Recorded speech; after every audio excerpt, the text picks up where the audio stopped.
হলো আজকের আমরা যে সবকটি পড়ছি, এই আজকের যে সবকটি পড়লাম এবং পড়ছি, এই সবকের যে কিছু প্রশ্ন উত্তরগুলো ছিল, সেই প্রশ্ন উত্তরগুলো আজকে আমরা পড়ব।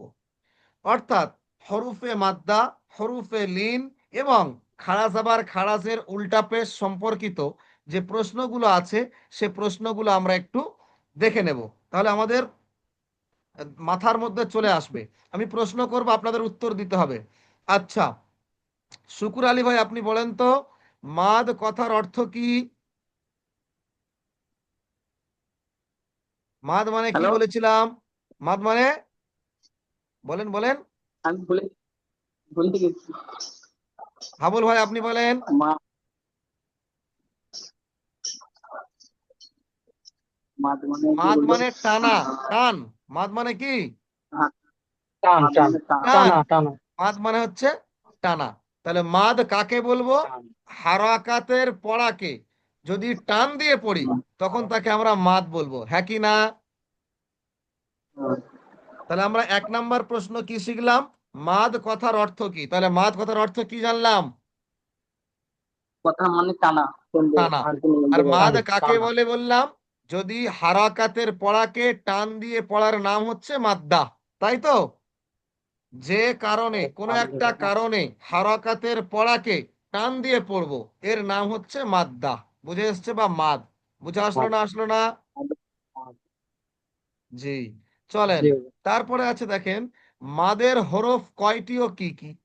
বলেন তো ভাই, মাদের হরফ কয়টি? হাবল শেখ ভাই, আপনি বলেন, মাদ কয়টি?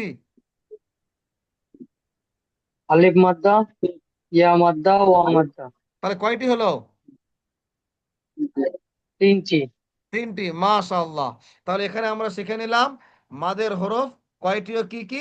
মাদের হরফ হলো 3টি: আলিফ মাদ্দা, ইয়া মাদ্দা, ওয়াও মাদ্দা। আচ্ছা শুকুর আলী ভাই, আপনি বলেন তো, মাদের হরফগুলোকে কেমন করে পড়তে হবে? তাড়াতাড়ি নরম আওয়াজে নাকি টান দিয়ে? টান দিয়ে। টান দিয়ে। কত পরিমাণ টান? এক আলিফ। 1 আলিফ পরিমাণ টান দিয়ে পড়তে হবে। 1 আলিফ মানে কতটুকু সময়?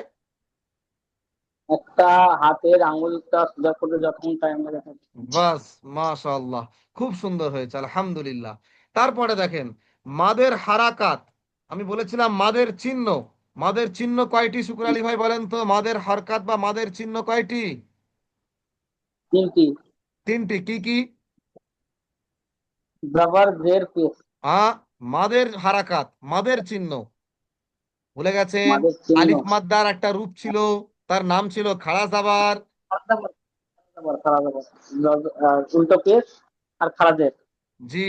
তাহলে মাদের হরকত কয়টি হলো? মাদের 3টি। হরকত হলো তিনটি। 3টি। মাদের হরকত কয়টি হলো? খারাজের উল্টো পেস। তাহলে মাদের হারকাত 3টি। তাহলে মাদের হারাকাত যে 3টি, কি কি হলো? খাড়া জাবার, খারাজের উল্টো পেস। খাড়াজের উল্টো পেশ। মাশাআল্লাহ, এটা হচ্ছে মাদের হারকাত বা মাদের চিহ্ন। হাবল ভাই, বুঝতে পারলেন? জি হুজুর। জি। আচ্ছা, এই খাড়া মাদের জের, খাড়া হারাকাত যেগুলো আছে, জাবার, খাড়া জাবার খাড়াজের উল্টা পেশ, মাদের চিহ্ন, তো এই খাড়া উল্টা জাবার পেশ। খাড়াজের উল্টা পেশ যেগুলো আছে, এগুলোকে কেমন করে পড়তে হবে?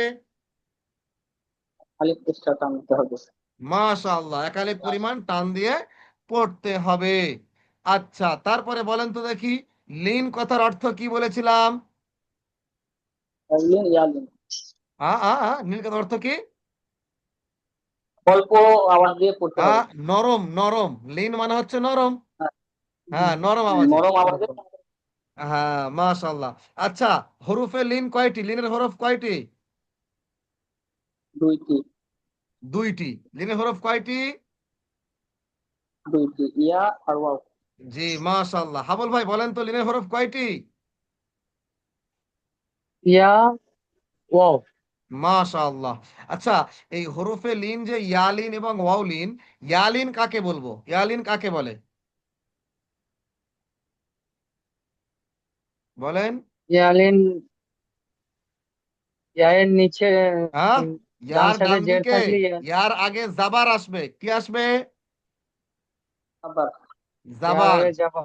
জি, আর ওয়াওয়ের আগেও জাবার আসলে ওয়াউলিন, বুঝে এসছে? বলেন। জি হুজুর, আচ্ছা বলেন ইনশাআল্লাহ। তো, হরফে লিনকে কেমন করে পড়তে হবে?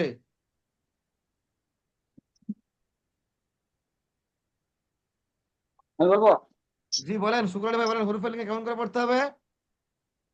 অল্প আওয়াজে তাড়াতাড়ি করতে হবে। মাশাআল্লাহ, হরফে লিনকে নরম আওয়াজে তাড়াতাড়ি পড়তে হবে।